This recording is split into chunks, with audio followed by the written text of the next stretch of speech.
प्रिय विद्यार्थियों, अब हम इस जेरेमी बेंथम को हम पढ़ रहे हैं और उपयोगितावाद के सिद्धांत को पढ़ा आपने। अब हम तीसरे जो पार्ट है इसमें पढ़ेंगे उपयोगितावादी सिद्धांत की आलोचना। तो आलोचना जो है वो हम निम्न रूपों में पढ़ते हैं। नंबर 1, उपयोगितावाद के मनोवैज्ञानिक और नैतिक आधार त्रुटिपूर्ण है।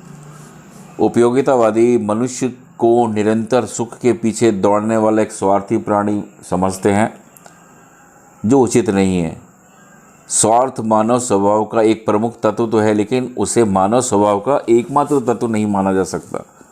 सच तो यह है कि मनुष्य अनेक जटिल भावनाओं व प्रवृत्तियों का पुतला होता है और उसमें दया, क्षमा, प्रेम इत्यादि अनेक मनोभावों का समावेश होता है।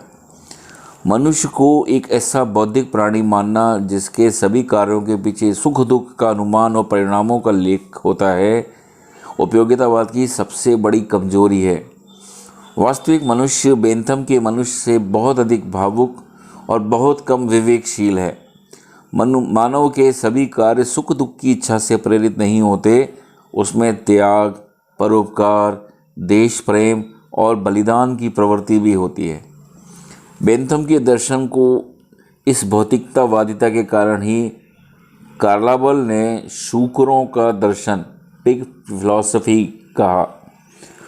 रॉबर्ट एल मरे लिखते हैं, यदि हम अंतरात्मा को तिलांजलि दे दें जैसा कि बेंथम ने किया है, तो फिर नैतिक अथवा अनैतिक कार्य नाम की कोई चीज़ बच नहीं सकती।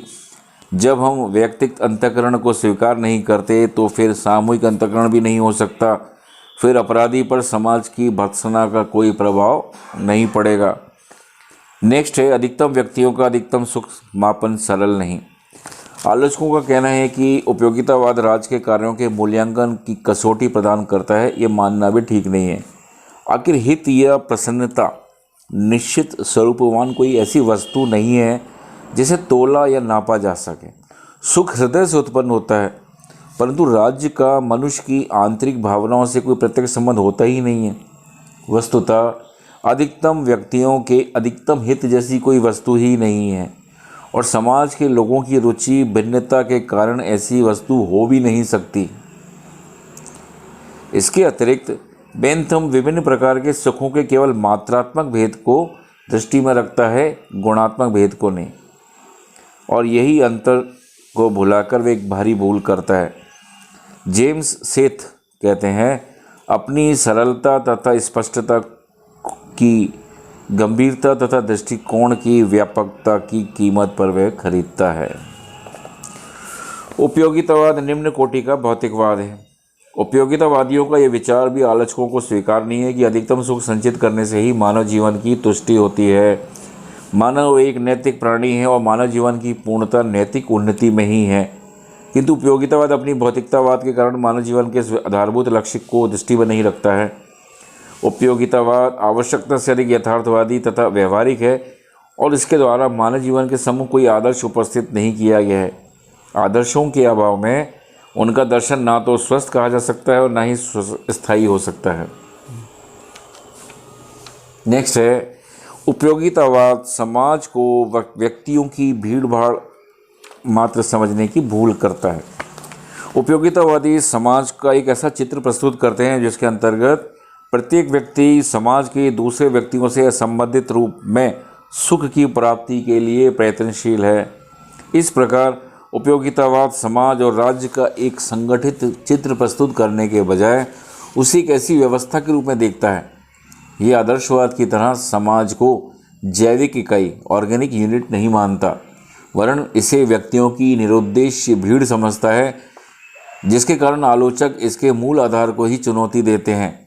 समाज के संबंध में इस प्रकार की धारणा अपना लेने के कारण बेंथम व्यक्ति और समाज के हितों में सामंजस्य स्थापित नहीं कर पाता। मैक्सी लिखते हैं, बेंथम व्यक्तित्व और सामाजिक उपयोगिता के बीच की खाई को पार करने में असमर्थ रहा है।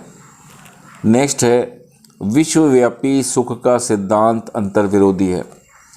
सुख अथवा प्रसन्नता एक ऐसी वस्तु है जिसे व्यक्ति स्वयं ही अनुभव कर सकता है। सुख व्यक्तिगत अनुभव पर आधारित एक आत्ममूलक वस्तु है और इसलिए उपयोगितावादियों द्वारा प्रस्तुत किए गए साधारण सुख तथा साधारण प्रसन्नता जैसे शब्द बिल्कुल निरर्थक हैं। सुख व्यक्तिगत अनुभव की एक वस्तु होने के कारण विश्वव्यापी हो ही नहीं सकता है। इसलिए आलोचकों का मत है कि सुखवाद को सार्वदेशिक मानने में उपयोगितावादी व व्यक्तिगत उपयोगिता के सिद्धांत को सामाजिक उपयोगिता के साथ एक समझ बैठने की भूल करते हैं, जो सैद्धांतिक दृष्टि से नितांत त्रुटिपूर्ण है। नेक्स्ट है उपयोगितावाद राज्य और सरकार को एक ही समझ बैठा है। उपयोगितावादी राज्य और समाज के अंतर से तो सचेत है, किंतु राज्य और सरकार के अंतर को वे ध्यान से नहीं रख पाते। यद्यपि सरकार राज्य का एक आवश्यक अंग है, किंतु उपयोगितावादियों के समान सरकार को ही राज्य नहीं समझा जा सकता है। उपयोगितावादियों द्वारा उपयोगिता के जिस दर्शन का प्रतिपादन किया गया है वह सरकार के कार्यों के निर्देशन के लिए है, राज्य के लिए नहीं। इसलिए कुछ आलोचक उपयोगितावाद को राज्य का दर्शन न कहकर सरकार के व्यवहारिक कार्यों का दर्शन कहते हैं। नेक्स्ट है स्वतंत्रता और समानता को उचित महत्व नहीं। उपयोगितावाद का एक दोष यह है कि यह स्वतंत्रता या समानता को कोई महत्व नहीं देता। उसके मतानुसार कानून का प्रमुख लक्ष्य स्वतंत्रता या समानता नहीं वर्ण सुरक्षा है। वह स्वतंत्रता और समानता को सुरक्षा के अधीन कर देता है। बेंथम के द्वारा फ्रेंच क्रांति से पूर्व के लोकोपकारी निरंकुश राजा फ्रांसिस और रूस की रानी कैथरीन की जिस प्रकार से प्रशंसा की गई, उससे स्वतंत्रता और समानता की धारणाओं के प्रति उसकी उदासीनता ही स्पष्ट होती है। समानताओं के बारे में बेंथम का विचार था कि यह हिंसा से ही स्थापित हो सकती है और इसे हिंसा से ही समाज में बनाए रखा जा सकता है। तो ये बेंथम के विचार वर्तमान समय में किसी को भी स्वीकार और उचित प्रतीत नहीं हो सकते। नेक्स्ट है अल्पसंख्यकों के हितों पर आघात। उपयोगितावाद का आदर्श है अधिकतम व्यक्तियों का अधिकतम हित। इस प्रकार बेंथम प्रत्येक व्यक्ति के आनंद पर नहीं वरन बहुसंख्यक वर्ग के आनंद पर बल देता है। वह बहुसंख्यक वर्ग को अवसर प्रदान करता है कि वे अपने आनंद की प्राप्ति के लिए अल्पसंख्यक वर्ग को कुचलें तथा उस पर अत्याचार करें। उपयोगितावादी व्यवस्था में अल्पसंख्यक का सुख बहुसंख्यक के सुख से सदैव दबा रहेगा। हेलोवेल लिखते हैं, उपयोगितावादी व्यवस्था में अल्पसंख्यक के पास बहुसंख्यक के अन्याय और अत्याचार से परित्राण पाने का कोई मार्ग नहीं है। वह बहुमत के अत्याचार को प्रोत्साहित करने वाला तथा स्थायी बनाने वाला है। अब हम उपयोगितावाद के महत्व को भी थोड़ा समझ लेते हैं। उपयोगितावाद की हम चाहे कैसे भी कटु आलोचना क्यों नहीं कर लें, इन आलोचनाओं के बावजूद हम उपयोगितावाद के गुणों को अस्वीकार नहीं कर सकते। 19वीं सदी में इंग्लैंड में जो अनेक सुधार हुए उनके मूल में यही दर्शन था। डेविडसन ने उपयोगितावादियों की प्रशंसा करते हुए लिखा है कि 20वीं सदी के अधिकांश भाग में उनके विचारों की प्रधानता रही और उसका फल ये हुआ कि मनोवैज्ञानिक अनुसंधान तथा नैतिक तर्क वितर्क में लोगों की दिलचस्पी बढ़ी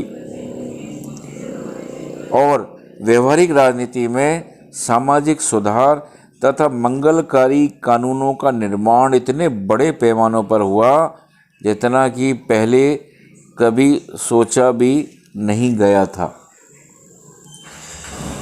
तो उपयोगितावादी सिद्धांत के कुछ महत्व हैं। नंबर 1, उपयोगितावादी विचारकों ने राजनीतिक क्षेत्र के लिए मापदंड प्रदान किया। ब्रिटेन के शब्दों में उपयोगितावाद ने वर्तमान संस्थाओं की प्रगति मापने के लिए एक अच्छा यंत्र उपलब्ध कराया।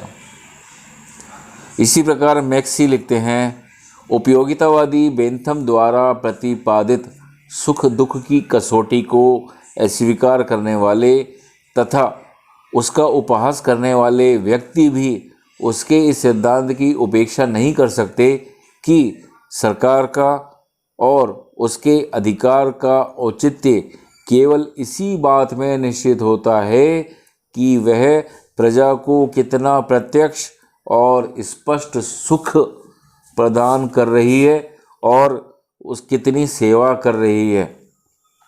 दूसरा है, उपयोगितावाद ने प्राकृतिक अधिकारों की धारणा, सामाजिक समझौता सिद्धांत, एक मिनट मैंने कहाँ तक, उपयोगितावाद ने प्राकृतिक अधिकारों की धारणा, सामाजिक समझौता सिद्धांत और जर्मन आदर्शवादियों के रहस्यमयी आदर्शवाद को ध्वस्त कर एक महत्वपूर्ण कार्य किया है। इसने राजनीतिक दर्शन को व्यवहारिक जीवन के साथ संयुक्त करने का प्रयास किया है। वास्तव में यह निम्न कोटि का भौतिकवाद नहीं वरन व्यवहारिक यथार्थवादी विचारधारा है। तीसरी बात आती है, उपयोगितावाद अपने सामाजिक कल्याण के ध्येय के कारण भी एक अत्यधिक महत्वपूर्ण विचारधारा है। इस विचारधारा ने जीवन के विभिन्न क्षेत्रों में सुधारों के नवीन और लंबे क्रम को जन्म दिया है। ग्रीन जैसे आदर्शवादी ने भी इस संबंध में उपयोगितावाद के महत्व को स्वीकार करते हुए लिखा है कि उपयोगितावादियों के सुखवादी मनोविज्ञान से चाहे कितनी त्रुटियां क्यों न पैदा हों, किंतु राजनीतिक तथा सामाजिक सुधारों के लिए इतनी अधिक सत्य तथा इतनी शीघ्रता से प्रयोग में लाई जाने वाली और कोई विचारधारा नहीं हो सकती थी। तो इस चीज़ की हम मानते हैं, इस बात को कि बेंथम की हम आलोचना कर सकते हैं उपयोगितावादी सिद्धांत की, लेकिन उसका महत्व आज भी बना हुआ है और वर्तमान में लोकतांत्रिक देशों में, विचारधारा में और विश्व के करीब करीब हर देश में उपयोगितावादी सिद्धांत लागू किया जाता है। जब भी राज्य सरकार संविधान में कोई संशोधन करती है या कोई योजनाएं बनाती है तो वह वही प्रयास करती है कि अधिकतम व्यक्तियों को इससे फ़ायदा मिले, और सरकार के द्वारा ये इस बात की जो स्वीकारोक्ति है वो इस बात को दर्शाती है कि बेंथम का सिद्धांत आज भी सही है।